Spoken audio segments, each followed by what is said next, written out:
અહીંથી ઘણી બધી ફરમાઈશ છે, એકાદી બે કડી મારે કેવી છે. વિટલાપુરથી પણ મારા પરમ મિત્ર આવ્યા છે અને કીધું કે જીવાભાઈની તમે વાત કરજો, માનો પરચો કેવો હોય સાહેબ. અને તમે સત્ય ઘટનાની વાત કરી દઉં. સોનબાઈમાં મઢડા એને જીવાભાઈ મેરને એમ કીધું કે જીવાભાઈ તમારે મારી યારે હરિદ્વાર આવવાનું છે ફરવા માટે. એ જમાનાની વાત કરું, વર્ષો પહેલા. એટલે પોતે મેરનો દીકરો, બરોડો જે આખો પોરબંદર છે મેર જ્ઞાતિ, જીવાભાઈ 50,000 રૂપિયા રોકડા લઈ અને આઈમાની જીપમાં આઈમાને યાર બે ગયા માવું તમારે યારે આવું છું હરિદ્વાર.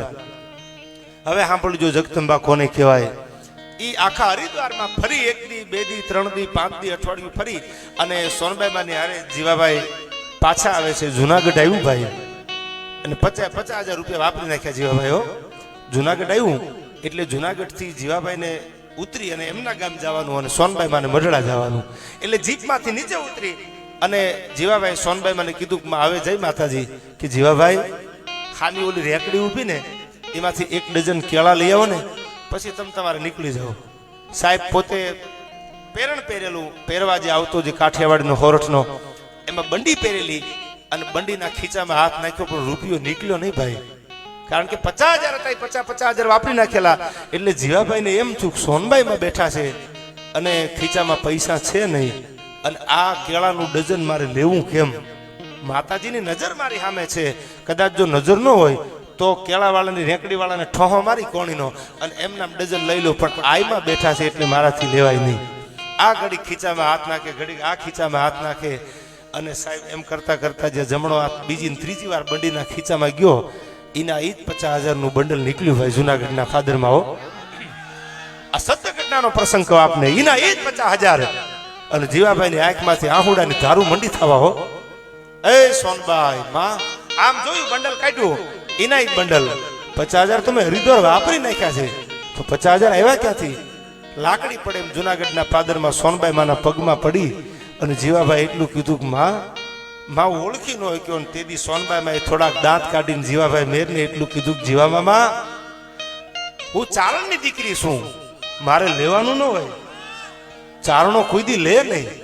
હું લેવા વાળી નથી. જામનગર ગુલાબ કુંવરબાઈએ જેથી સોનબાઈ માને કીધું કે મઢડામાં મોટો બંગલો બનાવી દઉં, તેદી કીધું તું મઢડામાં બંગલાની જરૂર નથી, અમે તો ઝૂંપડામાં જીવવાવાળા છીએ અને અમારી ચારણની દીકરીઓને બંગલાના મોહ હોત ને તો તમારા ધણીને 1800 પાદર ઘોડાના ડાબલે ન દીધા હોત. ધરતીને નહોતો ધણી જેથી નથી કરતી નખતા વરી તો વગતા તન પેરમના ધણી બાપ. તેદી જીવાભાઈને એટલું કીધું જીવાભાઈ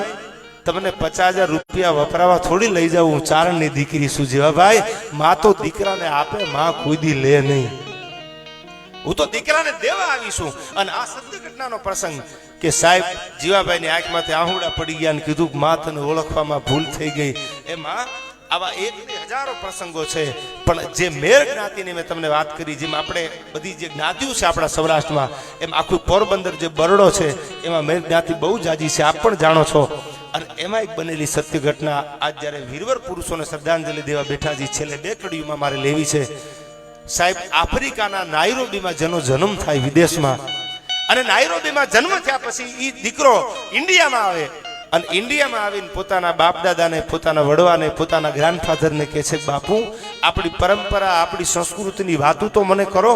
અને 11 વર્ષના બાળકને એનો દાદા છે વાતો કરે છે. અને સાહેબ એ 11 વર્ષનો બાળક રાજકોટની આરકેસી કોલેજમાં અભ્યાસ માટે આવે અને એને નક્કી કરી લીધું કે હવે હિન્દુસ્તાન માટે મરવું છે, પણ હવે તો રજવાડાનો સમય નથી, લોકશાહી આવી ગઈ, તો મરવું કઈ રીતે? તો એને નક્કી કર્યું કે ઇન્ડિયાની આર્મીમાં ભરતી થઈ જાઓ. શોર્ટ એન્ડ સ્વીટમાં વાત કરું છું, પ્રસંગ તો બહુ મોટો છે આ નાગાજણ સિસોદિયાનો. ઇન્ડિયાની આર્મીમાં ભરતી થઈ જાઓ તો હિન્દુસ્તાન માટે બલિદાન આપી શકું. અને એ નાગાજણ સિસોદિયા નાયરોબીમાં, આફ્રિકાના નાયરોબીમાં જન્મેલો યુવાન આપણા હિન્દુસ્તાનની આર્મીમાં ભરતી થાય છે. અને 65-71 યુદ્ધમાં જેથી લાહોરમાં પાકિસ્તાનના લાહોરમાં જેથી આપણું લશ્કર પહોંચી ગયું, એ યુદ્ધમાં એની શહાદત છે. અને એ વખતે કવિએ છંદમાં એને લડાવ્યો છે. કેવો હતો નાગાજણ સિસોદિયો? અને સાહેબ નીકળ્યો હાથમાં રાઇફલ લઈને કે સિસોદિયાની વડી શાખાનું મથકવું પરમેરનું,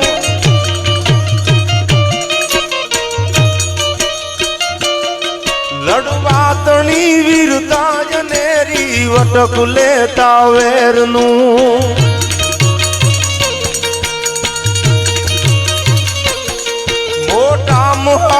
બળવાન જેવા દાખલા દુનિયા ભણે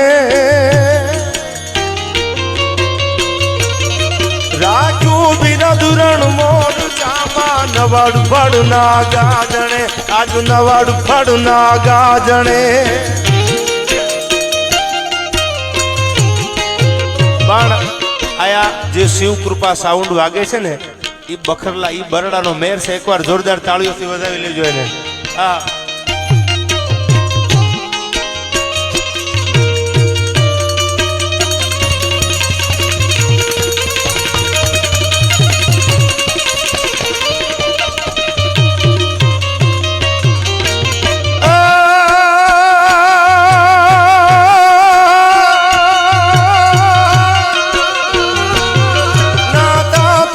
શુભ નામ રામે કોટડે ઉજ્જવળ કર્યું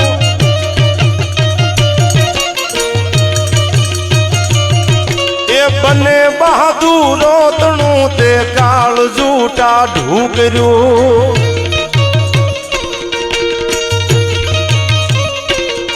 નાદા તણું શુભ નામ રામે કોટડે ઉજ્જવળ કર્યું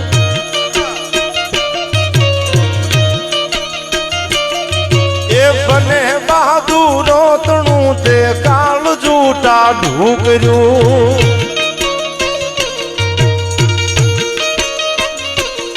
રાજુ બિરદ રણ મોર ચામા નવડ બડ ના ગાજણે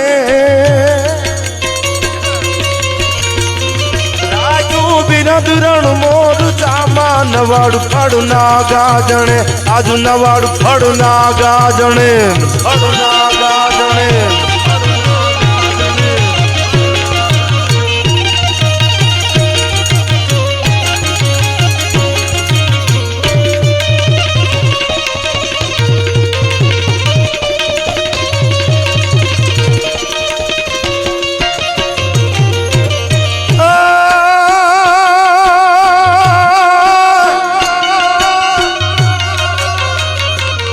જલિયાણું તારા ઝૂંપડે યોગી બનીને આવ્યો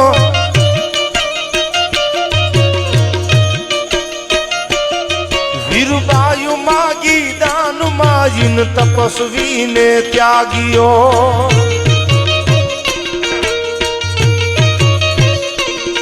જલિયાણું તારા ઝૂંપડે યોગી બનીને આવ્યો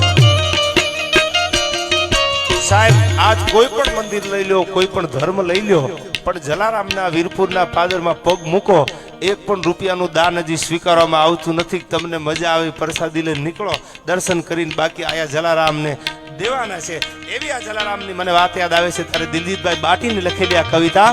ઈ ઠક્કર માટે સાહેબ શું લખ્યું છે રઘુવંશી માટે જલિયાણું તારા ઝૂંપડે યોગી બનીને આવ્યો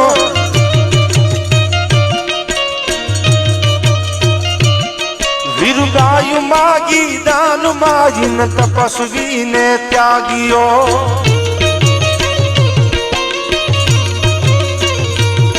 ભગવાન ભાગ્યો ભૂદરથી પોચપ ભારો ભાર છે ધન ધન ભૂમિ સૌરાષ્ટ્રની વંદન હજારો વાર છે વંદન હજારો વાર છે આ ભાઈ હા આ જગદીશભાઈ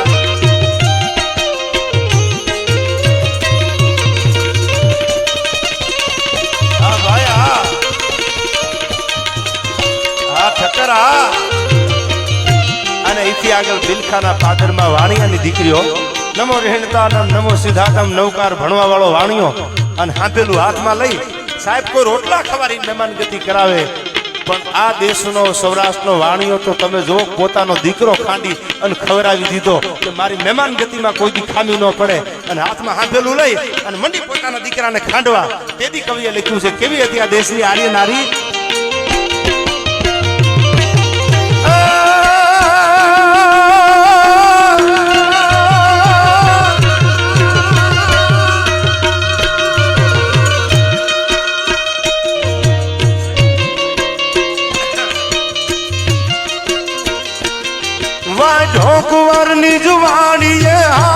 સતા મુખડું હશે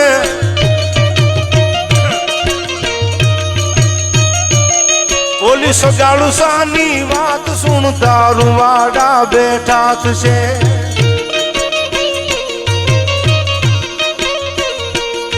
ઓલી ચંગાવતીએ શીશ કાઢ્યું હરખ ને ઉલ્લાસમાં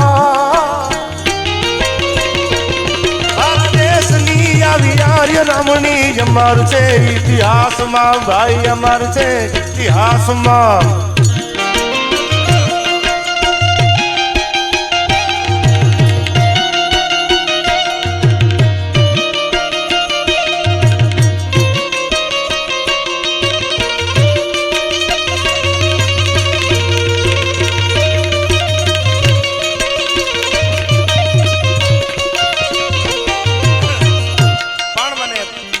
ઘણી બધી ફરમાઈશ હજી સપાખરા ગીતની છે ઉમેશ છેલ્લી કડીમાં ટાઈમ તો ઘણો થઈ ગયો છે એક બે ગીતની પણ સપાખરા ગીતની જ્યારે યાદ કરવી છે વીરવરતાના ગીતો સમર્પણના અને ત્યાગના ગીતો મને યાદ આવે છે ત્યારે હલ્દી ઘાટીના મેદાનમાં જેથી રાણો આફલ્યો હોય એક બાજુ 1 લાખનું દલકટક બીજી બાજુ 22,000 રાજપૂતો અને અજીબ જે છે સલીમ જે છે દિલ્હીનો સુબો બાદશાહ ગજ પર ચડ્યો અને પદ જંજીર લગાઈ દિલ્હીનો શહેનશાહ હાથી ઉપર બેહી અને હલ્દી ઘાટીના મેદાનમાં રાણાના યુદ્ધને જોવા નીકળ્યો છે પણ એને નક્કી કરી લીધું કે આ તો રાણો છે યાર કદાચ મારો હાથી ભડકી જાય મારો હાથી થડકી જાય અને યુદ્ધના મેદાનમાંથી નીકળી જાય તો એના માણસોને કીધું બાદશાહ ગજ પર ચડ્યો અને પદ જંજીર લગાય હાથીના પગમાં હાકડું ધરબી દો લોઢાની મારો હાથી ક્યાંક રાણાના યુદ્ધને જોઈ રાણાના ચેતકને જોઈને મારો હાથી પાછોનો વળી જાય અને સલીમ જ્યારે હાથી ઉપર બેઠો અને આ બાજુ એડી એડી એડી એડી થવા મંડાણી નારાએ તકદીર લાગવા મંડાણી 1 લાખનું શાહી દળકટક